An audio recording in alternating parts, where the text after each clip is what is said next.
ሲያወራልኝ 4 ሆነን የተነሳ ነው አለ። ከደቡብ በእግራቸው ሄዱ። ከ4ቱ 2ቱን የተረፉት 2ቱ ናቸው። ሶ ኢማጂን እዚህ ሩም ውስጥ ያለ ነው ስንት ነን? 6 ነን። ከ6ታችን 3ታችን ሞተናል።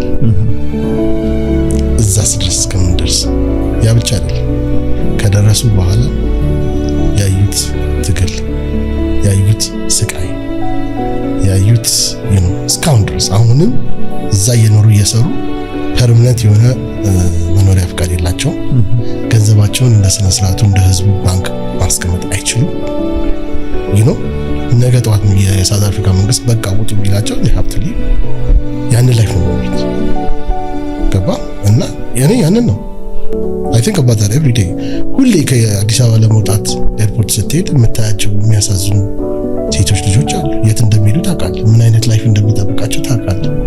ሲመለሱ ደግሞ አብደው ራሳቸውን ስተው አስክሬናቸው በጀርባ የሚገባው በጣም ብዙ አሉ። የኛ ኢትዮጵያችን ናት። ወደድንም ጠላን ያችን እንደኑ በትንሹ አንድ ወጣት ሀገር ውስጥ ተስፋ ኖሮት ሰርቶ ቤተሰቡ ጋር እየኖረ ሀገሩን ራሱን ማሳደግ ከቻለ እሰይ። ስለዚህ የፈለጉ ይስደቡኛል።